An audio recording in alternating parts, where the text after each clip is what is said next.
నమస్తే welcome to our channel Jethwani case ఏదైతే ఉందో అది ఒక కొలిక్కి వచ్చేటువంటి అవకాశం అయితే కనబడతా ఉంది. నిన్న కూడా ఈయన మాజీ ఇంటెలిజెన్స్ చీఫ్ ని విచారించారు. జత్వాని కేసులో బిగ్ బాస్ ఎవరు? సో ఈ మాజీ డీజీపీ ఉన్నాడు కదా పిఎస్ఆర్ సీతారామాంజనేయులు ఎవరైతే ఉన్నారో నీకు ఆమెకైతే వ్యక్తిగత తగాదాలు లేదు కదా, మరి ఆమెను ఎందుకు చిత్రహింసలు గురి చేసినట్లు, మిమ్మల్ని చిత్రహింసలు గురి చేయమని చెప్పి ఫాల్స్ కేసులు పెట్టమని చెప్పింది ఎవరు, మిమ్మల్ని వెనకుండి నడిపించింది ఎవరు అనేటువంటి కోణంలో అయితే విచారణ జరుగుతోంది.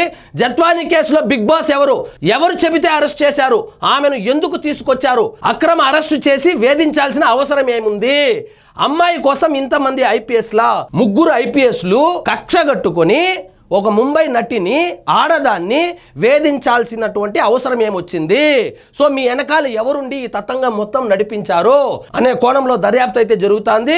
అమ్మాయి కోసం ఇంతమంది ఐపీఎస్ల విశాల్ గున్నీని ముంబైకి ఎందుకు పంపారు, ఐపీఎస్ పిఎస్ఆర్ పై సిఐడి ప్రశ్నల వర్షం. రెండో రోజు జరిగిన మాజీ ఇంటెలిజెన్స్ చీఫ్ విచారణ. తొలి రోజు హై బీపీతో ఆసుపత్రిలో చేరిన పిఎస్ఆర్, నేడు కూడా కొనసాగనున్న విచారణ. ఇప్పటికే ఈ కేసులో వైసీపీ నేత విద్యాసాగర్, ఆయన కుక్కల విద్యాసాగర్ ఉన్నారు కదా, ఆయన అయితే ఆల్రెడీ అరెస్ట్ అయ్యాడు. ఇదే కేసులో ఈయనే కాదు ఎవరు అరెస్ట్ అయినా వీళ్ళకి హై బీపీ వచ్చేస్తుంది, హార్ట్ అటాక్ వచ్చేస్తుంది, మర్చిపోయినాము, మాకు గుర్తు లేదు, ఇదే సమాధానాలు అయితే చెప్తున్నారు. కానీ ఇక్కడ స్పష్టంగా అయితే ఎవరు మీ వెనకాలండి నడిపించారు, మీకు ఆమెకు వ్యక్తిగత తగాదాలు లేదు కదా, ఒక ఆడదాన్ని ముగ్గురు ఐపీఎస్ అధికారులు కక్షగట్టి టార్చర్ పెట్టాల్సినటువంటి అవసరం ఏమొచ్చింది, ఈ ఒక్క ప్రశ్నకు మాత్రం సమాధానం అడుగుతా ఉన్నారు.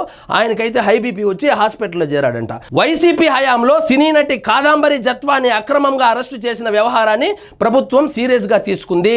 ప్రభుత్వం సీరియస్ గా తీసుకున్న విషయము, అదేవిధంగా ముగ్గురు ఐపీఎస్లు కూడా సస్పెండ్ అయిన విషయము, ఇప్పుడు సీతారామాంజనేయులు అరెస్టు కూడా అయిన విషయం మనకు అందరికీ తెలిసిందే. ఏకంగా గత వైసీపీ ప్రభుత్వంలో కీలక పోస్టుల్లో పనిచేసిన సీనియర్ ఐపీఎస్లు ఇన్వాల్వ్ అయిన జత్వాని అక్రమ అరెస్టు కేసు విచారణలో సిఐడి దూకుడు ప్రదర్శిస్తోంది.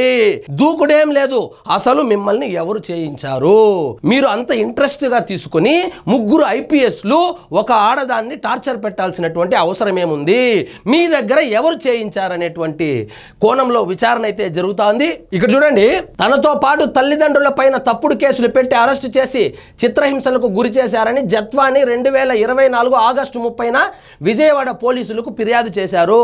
ఈ ఫిర్యాదు చేయడము, ముగ్గురు ఐపీఎస్లు కూడా అరెస్ట్ కావడం కూడా జరిగింది. ఆమెను ఒకదాన్నే కాకుండా కుటుంబ సభ్యులను కూడా కస్టోడియల్ టార్చర్ అయితే పెట్టినట్లయితే తెలుస్తోంది. సో అప్పటి ఐపీఎస్లుగా పనిచేసిన వాళ్ళు వీళ్ళైతే సస్పెండ్ అయ్యారు. ఈ మొత్తం వ్యవహారంలో కర్త కర్మ క్రియ అయినటువంటి సీతారామాంజనేయుల్ని అరెస్ట్ చేయడము, అదేవిధంగా విచారణ కూడా జరుగుతా ఉంది. ఇక చూడండి, అప్పటి Vijayawada city commissioner Kantirana Tata DCP Vishal గున్నీలను పిలిపించిన పిఎస్ఆర్ ఆంజనేయులు ముంబైలో ఉన్న జత్వానిని అరెస్టు చేసి తీసుకురావాల్సిందిగా ఆదేశించారు.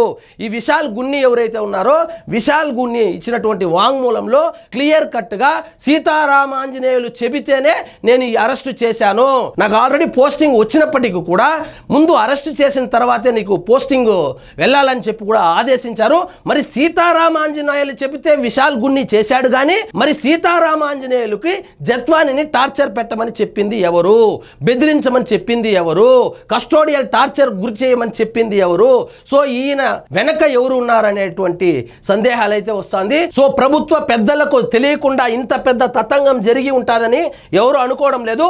ఖచ్చితంగా ప్రభుత్వ పెద్దల సహాయ సహకారాలతోనే వాళ్ళ ఆదేశాలతోనే సీతారామాంజనేయులు ఈమెను టార్చర్ పెట్టినట్లయితే అందరూ ఒక అవగాహనకు వచ్చారు.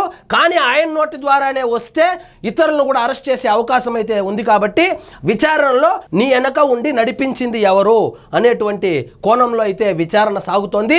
మరి చూడాలి ఎవరు దొరుకుతారో, ఆ ప్రభుత్వ పెద్ద ఎవరు, నిజంగా జగన్మోహన్ రెడ్డి గారి హస్తం ఉందా లేకపోతే సజ్జల రామకృష్ణారెడ్డి గారి హస్తం ఉందా తెలియాలంటే ఈయన నోరు విప్పాలి. ఈయన స్వామి భక్తి చూపిస్తూ నాకు బీపీ వచ్చింది, నాకు జ్వరం వచ్చిందని చెప్పి హాస్పిటల్కి అయితే వెళ్ళాడు. అయినా కూడా వదలకుండా విచారణ అయితే చేస్తున్నారు. చూద్దాం మరి పెద్ద చేపలు ఎప్పుడు దొరుకుతాయో. సో ఇదండి ఈరోజు మన టాపిక్. మీకు ఈ వీడియో నచ్చినట్లయితే లైక్ చేయండి, షేర్ చేయండి, ఛానల్ మాత్రం సబ్స్క్రైబ్ చేసుకోవడం మర్చిపోవద్దు.